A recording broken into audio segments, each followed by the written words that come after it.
Welcome everybody to the Heart Coherence Collaborative. Today we have the amazing Margaret Paul with us, who has been such a powerful influence on my life. I actually recently did our 30-day self-love course with a group of men, and it was profoundly healing. So yeah, thank you for that. And Leah actually turned me on to your work, and just going in and really like taking the time to love yourself makes such a difference. So we're excited to have you. You've taught so many different techniques that Leah is going to explain now. Yeah, so I just want to introduce you to our audience if they don't know you. Dr. Paul is the author, co-author of several best-selling books, including Do I Have to Give Up Me to Be Loved by You and Inner Bonding. Dr. Paul's books have been distributed around the world and have been translated into 11 languages. Margaret holds a PhD in psychology and is a relationship expert, noted public speaker, workshop leader, educator, chaplain, consultant, and artist. She has appeared on many TV shows and radio shows, including The Oprah Show. She's successfully worked with thousands of individuals, couples, and business relationships and taught classes and seminars since 1967. So welcome, Margaret. Welcome. Well, thank you so much. I would love to hear the backstory of how you got into this work. Was there any pain or what brought you here? Because usually that's the case. Yeah, well, like so many people, I grew up in a dysfunctional family, and I was pretty much of a wreck by the time I was 5. My mother, well, both my parents were narcissists, so of course everything, and I was an only child, so everything was my fault. And she took me to a psychiatrist when I was 5, and he was just awful. And I remember thinking, I can do a better job than you. And then that's when I decided at 5 years old. Wow.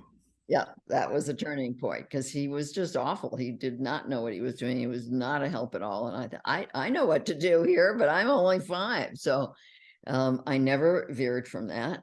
And I became a traditional psychotherapist, practiced traditional psychotherapy for 17 years, not at all happy. I had tons of my own therapy traditionally, and then did therapy for 17 years, not happy with any of it.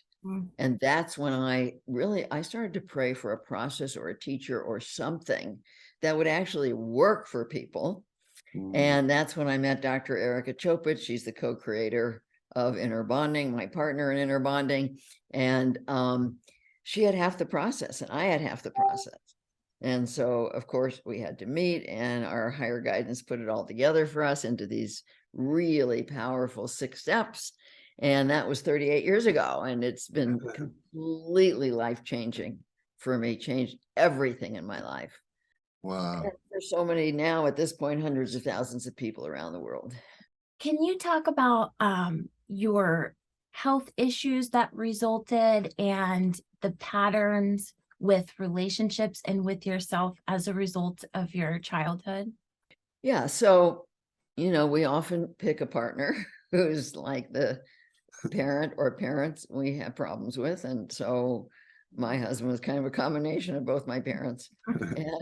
And we had a long 30-year marriage. I was a sickly kid. And so in my early 20s, I decided I was done being sick. And I read Silent Spring by Rachel Carson and The Poisons in Your Foods. And I threw everything out and started to shop at the only health food store in Los Angeles at that time. At that time, I became all organic, and I've been there for the last 62 years. All organic, all natural, no process, no sugar, none of that. So I got a lot healthier as a result of that. But in my mid 40s, and I was trained in my family to be the caretaker. I was the empathic one with 2 narcissistic parents. And so I was, and a narcissistic grandmother that lived with us. And so I was the one to take care of everything from the time I can remember. It was all, I could feel their pain. They couldn't feel mine. I was always trying to make everybody happy. And so that was my training. Don't pay any attention to my feelings, but be very tuned into everybody else and be a good girl and do what everybody wanted me to do so I could survive. So then, of course, I continued that in my marriage, and I continued that with my kids, not realizing, of course, because I hadn't learned any of that in all the psychotherapy I did, By the time I was in my mid-40s, I was very ill. And I didn't know why, because I'd been eating so well and exercising, doing everything you're supposed to do. But I was life-threateningly ill at that point. Fortunately, that's when I met Erica. That's when inner bonding came in. And that's when I started to practice it. And I realized that I was doing anything other than loving myself. I was completely abandoning myself. And you can't do that. You can't be giving and giving and giving without getting completely depleted and eventually sick. And that feeling part of us, which is the soul or true self, often communicates through our feelings. And when we don't listen, will often make us sick, which is what was happening there. And at some point, I was doing an inner bonding practice because I really started to practice, and I was doing an anger process. And my inner child, I let go. My inner child started screaming at me. You don't even know I'm here. You don't see me. You take care of everybody else but me. I don't exist for you. You're treating me just like my parents treated me. How sick do I have to make you before you pay attention to me? Wow. And I went, whoa. See, that was a defining moment in my life.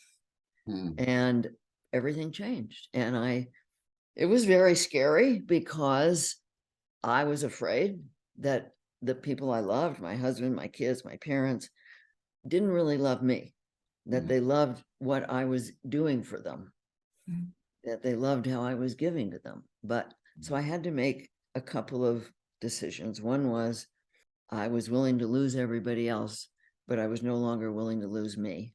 I wasn't willing to die for that. And the second was I was willing to be hurt, because I was getting hurt anyway. I was getting hurt all the time.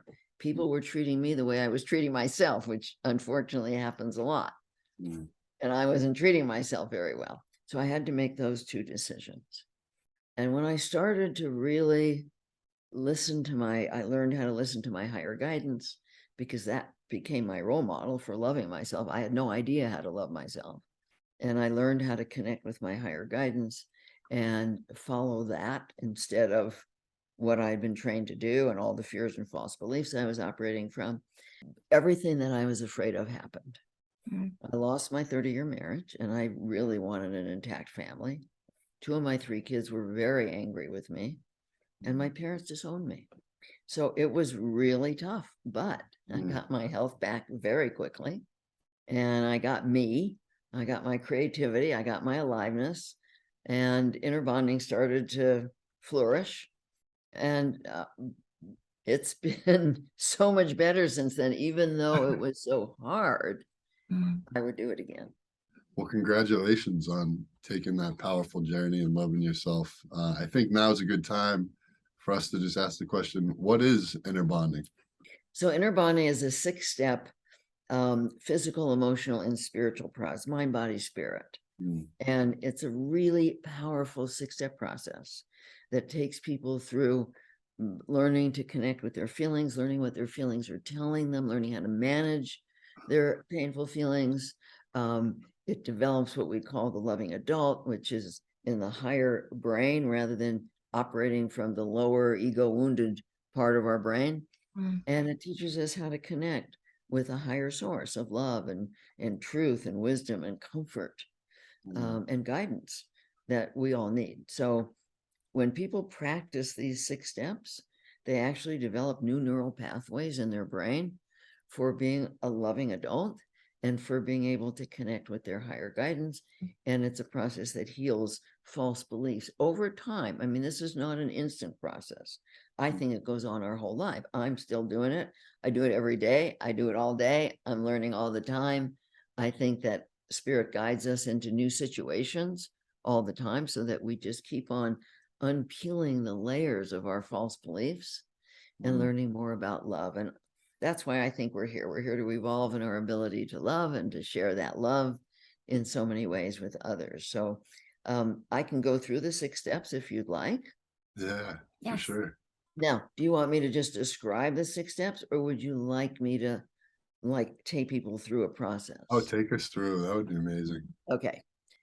So step 1 is you have to be willing to feel your feelings. If you're not willing to, you're going to stay in your head. So you take some deep breaths and you put your mind on your breath and follow your breath as it goes in and out of your body. And as you breathe inside your body, scan your body and notice any physical sensations, because our emotions often show up physically. Tightness, tension, emptiness, fluttering, just different ways of numbness, different ways of showing up. So you want to breathe in, get present, move towards your feelings, not away from them. We've learned to move away from them by staying in our head and numbing them with addictions, ignoring them in so many ways, judging them, making others responsible for them. Right now, you want to move in, move towards them. Imagine your feelings as your inner child.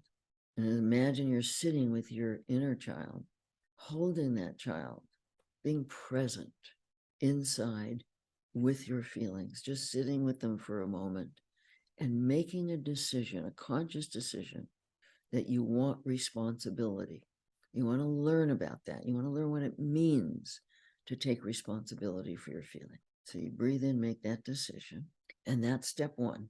Step two is you breathe into your heart. And in inner bonding, there's only two intentions. One is the intention to learn about loving yourself and sharing your love. And the other is the intention to protect against pain with various forms of controlling behavior. In step two, you consciously open to learning about loving yourself. That's to start with yourself. So consciously open to learning. And what I ask people to do regarding their higher guidance, since many people don't know how to connect, is just imagine, use your imagination, and imagine an older, wiser part of you, like you, 500 years older than you, loving and wise and compassionate and caring and comforting. And just say to yourself, I invite your love and compassion, your strength and your wisdom into my heart. And just open and imagine that beautiful higher guidance filling you up with love and compassion for yourself, for your own feelings. And now you go back inside, back into the feeling. And what you want to do at this point is ask, what am I telling you? How am I treating you? What am I doing or not doing that may be causing anxiety, depression, guilt, shame, anger, aloneness, emptiness, jealousy? These are what we call the wounded feelings that come from our own self-abandonment. Or if you go inside and it's a deeper life feeling like loneliness or grief or heartbreak or helplessness over other people, you want to ask what's happening with somebody else or a situation that's causing this deeper, painful feeling of life.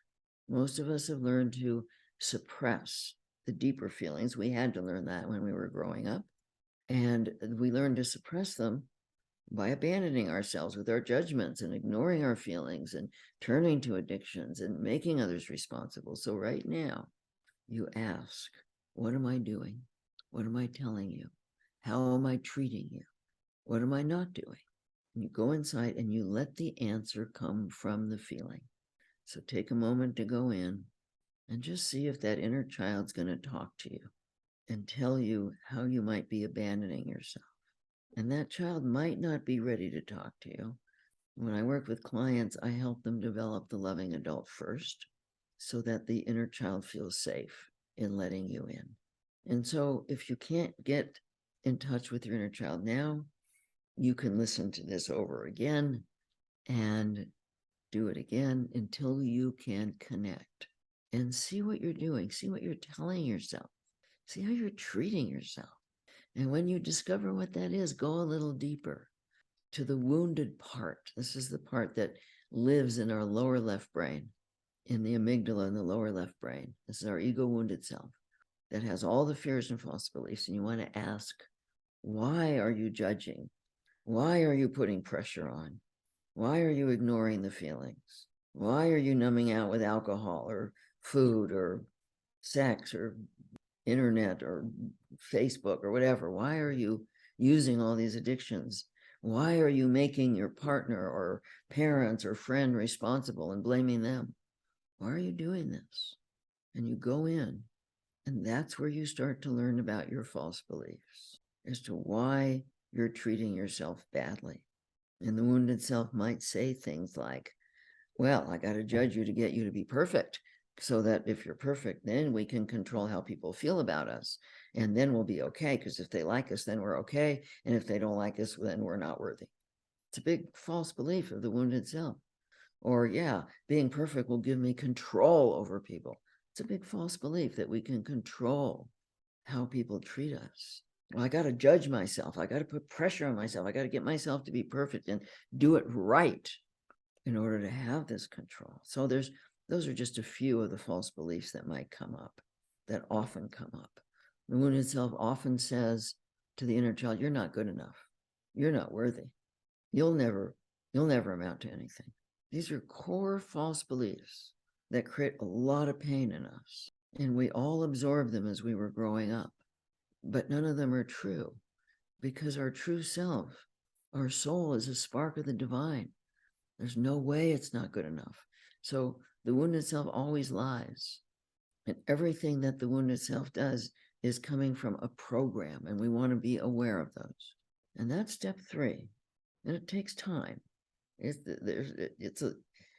not instant. It takes practice to learn to do this. But once you get a sense of how you're treating yourself and what your beliefs are, then you go to step 4. Now imagine yourself in a beautiful place in nature. Nature has a high frequency, so imagine yourself there, sitting at a picnic table with your older, wiser self, or if you're in touch with a teacher or a master, whatever it is that you turn to in spirit. But many people have not learned to do that. So just imagine your older, wiser self. You're sitting there at the picnic table. Your beautiful little soul, maybe 2 years old, is there playing. And you want to ask your higher guidance, what is the truth about any beliefs you've uncovered? Is it true that I'm not good enough? Is it true that if I'm perfect, I can control people? Is it true that even as an adult, I can't manage my feelings, I have to avoid them? Is it true I have to avoid pain at all costs rather than learn from it? Is it true that it's okay to use anger to control my partner, and get my partner to do what I want? Or withdrawal, or giving myself up, all forms of control? What's true? And the second question is, what would be loving to me right now? What's the loving action right now? Now, for many people, this again takes practice to access that information, because spirit exists at a higher frequency than we do. And in order to access spirit, we have to raise our frequency. And that means, number 1, we have to be truly open to learning about loving ourselves. And number 2, we have to keep our body clean. We have to be eating clean food, not junk food, not sugar, not acting out addictively, because that lowers the frequency of the body and makes it very hard to connect with spirit. And even being out in nature can be helpful in connecting with spirit. And once you hear what would be loving to you, step 5 is taking the loving action. Then you have to do it. And right now, maybe you could just imagine doing it if you got that information. And then step 6 is going back inside and seeing how you feel, because if you took a loving action, you're going to feel some relief.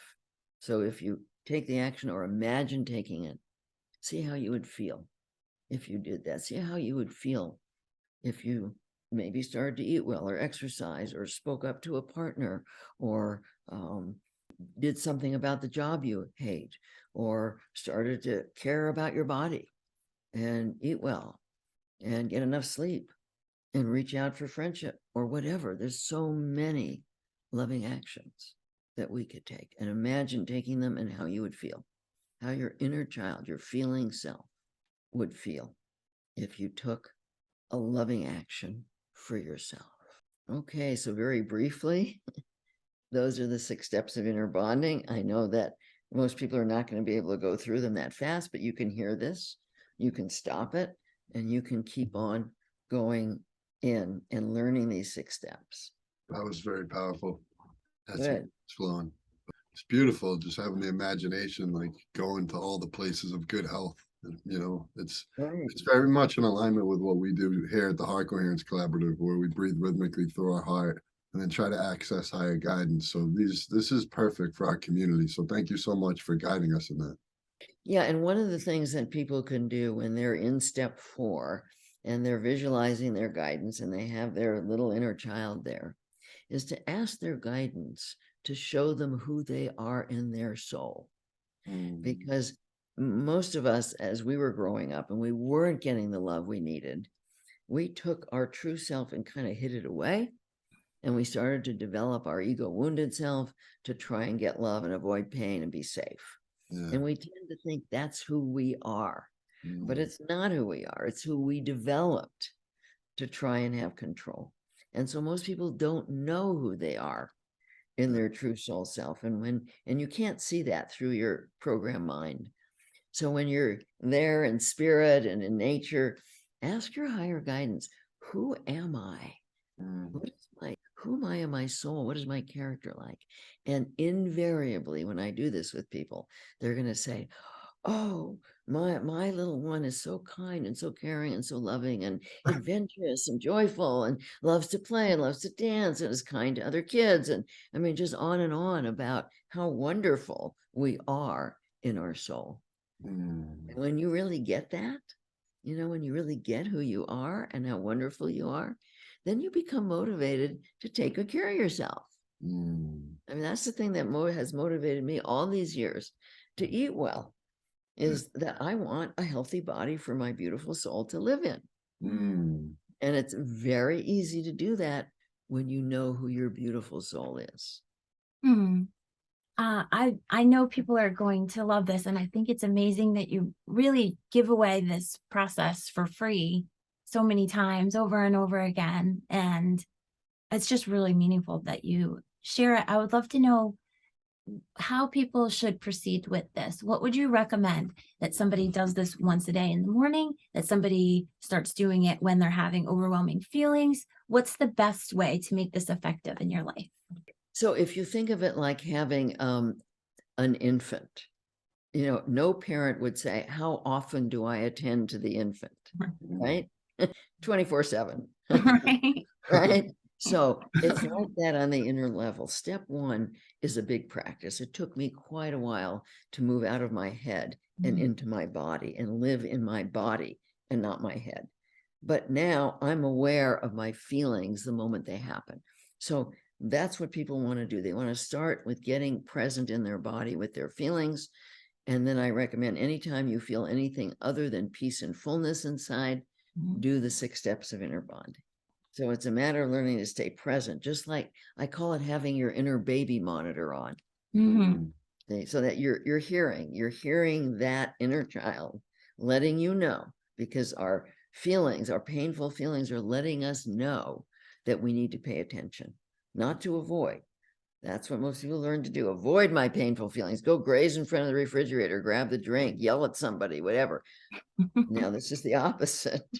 Pay attention. Your feelings are giving you very, very important, vital information about whether you're loving yourself or abandoning yourself, or whether there's something happening externally that you need to attend to.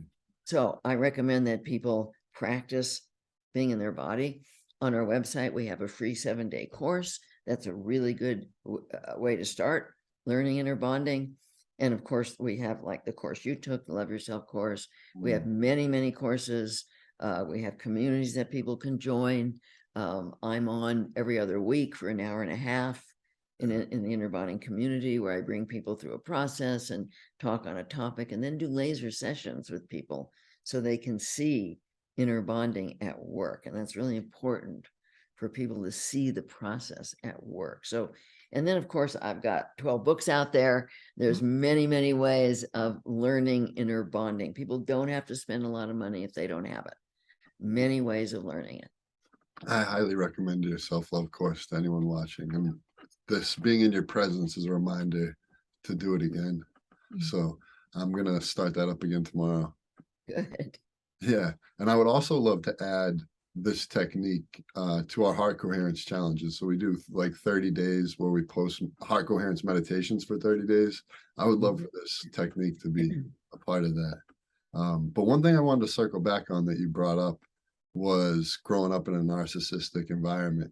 I can relate to that And what you said about becoming an empath, I feel like that's in alignment with how I feel. Like for me, even today, other people's emotions are so heavy.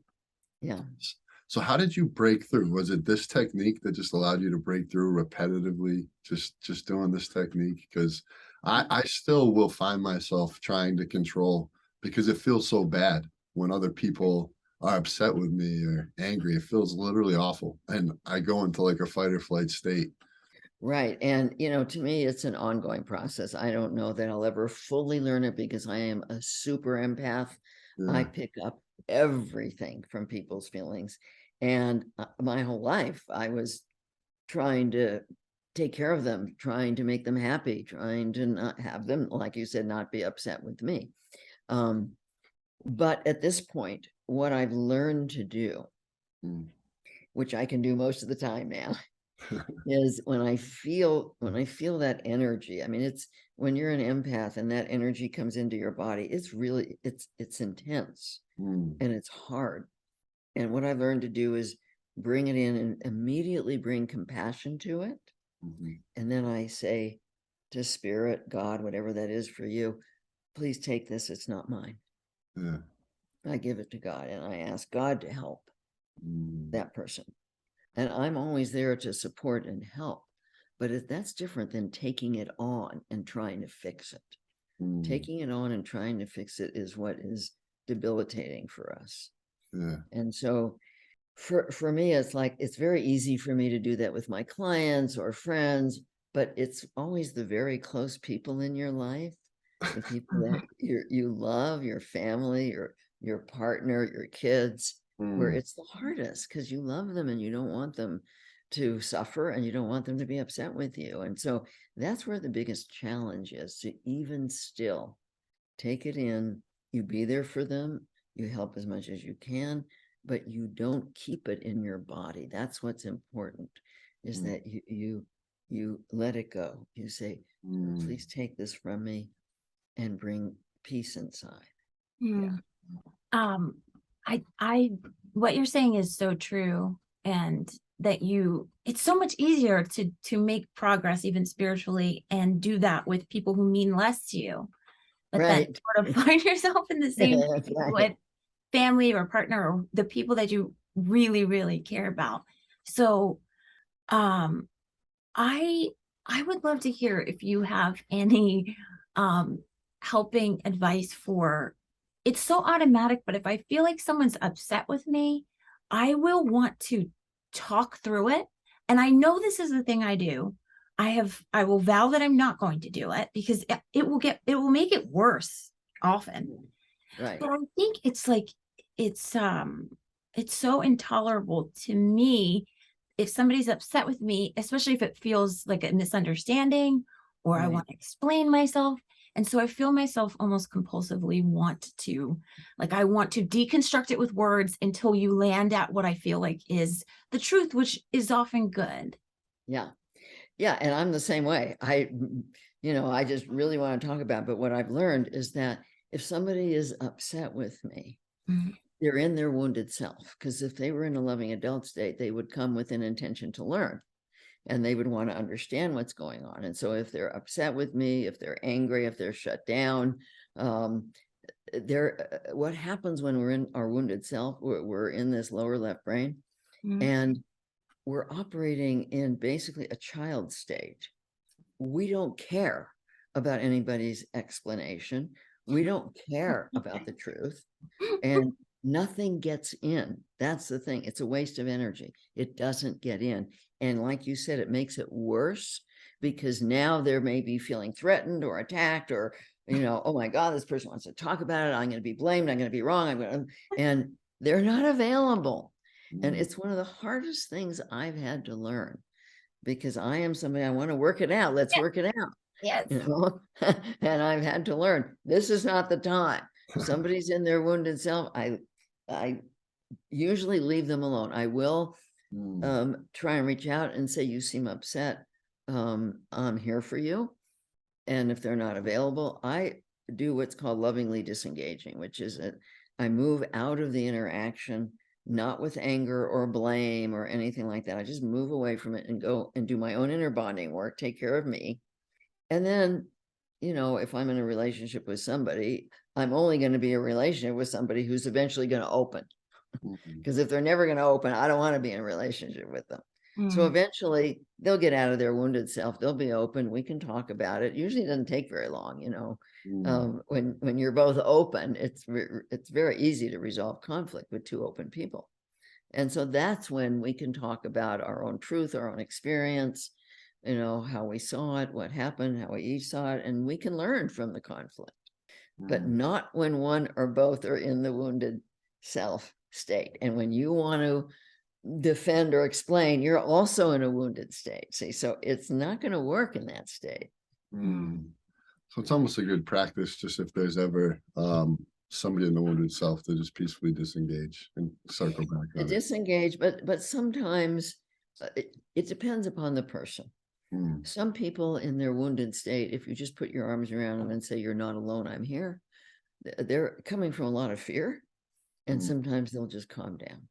And sometimes just saying, "I can see you're upset with me. There must be a good reason. What's going on for you?" will open them. See, and so there's these other ways of dealing with it. But if you know that when someone's in a wounded state, they don't want to be touched, they don't want to be hugged, they're not going to open to learning, then yes, you lovingly disengage. By any chance, is this easier said than done, or is it just Yes, it is, because we get triggered into our own wounded self so easily, especially in a close relationship. Your wounded self triggers hers triggers yours, and then you're in that circle. Yeah, but that's where the healing is. See, that's where the work is. People can work on themselves out of a relationship, take care of themselves, all the good things. Then they get in a relationship. None of that has been triggered when they're alone.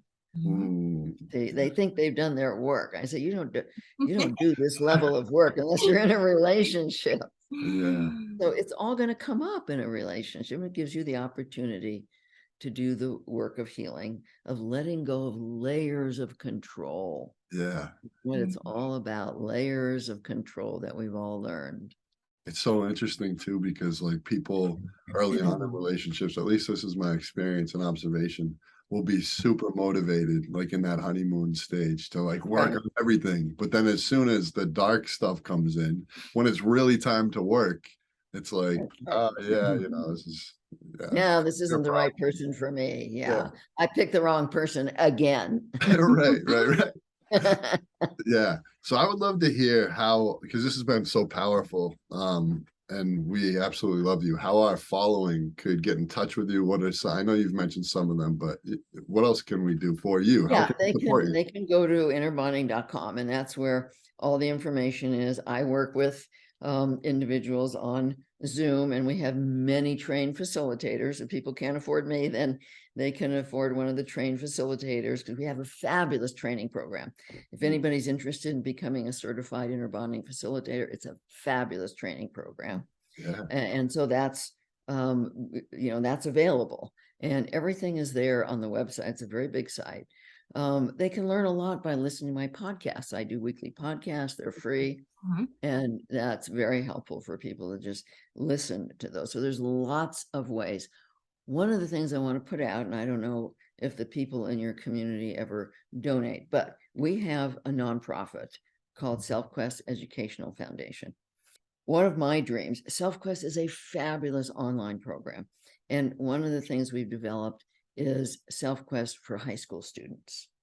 And it would be fabulous in a health class. So one of the things we're trying to do now is raise funds to hire some of our facilitators to go into the high schools and offer, and we will donate to public schools, the program, and to train the teacher in going through SelfQuest, because this could be so life-changing and maybe even world-changing if enough people learn to take responsibility for themselves, and so if anybody donates to go to SelfQuest, they can find it on our site and to donate to SelfQuest Educational Foundation. One of the things that's so important to me is that I know that when people learn to see who they are, learn to see their beautiful soul, then they learn to see other people's beautiful souls. We can't really see them when we don't see ourselves. But once you see that, and once you start to feel the oneness that we all are, you can't do harm. You can't, there's no racism, there's no sexism, there's no misogyny, there's no homophobia. It doesn't exist when you see and value your own soul and see and value the souls of others and of the planet. And so instead of people coming from the greed of their wounded self, they would care about the effect, like the drugs or the food. I mean, all this processed food is having such a horrible effect on people. People couldn't do that if they were really valuing who they are, because then they would value everybody and the planet. And so to me, this can be very life-changing if people learn to do it. Everybody in the Heart Coherence Collaborative, if you have it within yourself to donate, we'll definitely be supporting this cause ourselves. I love that cause. Beautiful. Thank you for sharing that. Yeah. So this has been amazing. Thank you Hopefully so we can much. do this again soon. That was one of my favorite interviews ever. So thank you, Margaret. Well, thank you so much. Yeah, it was really a dream come true. You were one of the people that it was my dream to interview. And I gave a list of a few people that were my absolute dream people to ask Kyle to make it happen. Yeah. So and I didn't know about you at that time. And next thing you know, I'm listening to the podcast. I'm like, oh, I might learn and benefit from this. And then I have 20 men doing your class. So very cool. Yeah, the other thing that I would like people to know, I know people don't usually share their age, but I like to because I want to inspire people. So I am 83. No. Yep. What? Oh yeah. My gosh. Wow. I didn't realize hey, that. This process works. Yeah, clearly. You inner bonding. It's like a magic pill to not age. Yeah, that's the thing, is that if you're really taking care of your body, eating well, giving your body what it needs, learning about that, if you're taking care of your feelings, taking responsibility for yourself, for your stress, and if you learn to connect with a higher source to bring that love in, it does create health and wellness. So I like to share that because I want to be as inspiring as I can to people to take good care of yourself, learn what it means to love yourself so that you can have a long and healthy life without all the illnesses that, I mean, so many people my age, they're getting their knees replaced, their hips replaced, they can't use their hands well. They've got all kinds of illnesses. I don't have any of that. Wow. Self-love is the key to good health. Yes, it is. It is. Yes, it is. Yeah. Thanks, Margaret. And thank you everyone for watching. Yeah. And thank you for your generosity in the world that you shared this process. Before I bought anything, I did things for free. And on the behalf of everyone who you've helped, thank you for being so generous. Yeah. You're very welcome. Take care, both of you. Thank you, Margaret. Thank you. Sending love to everybody.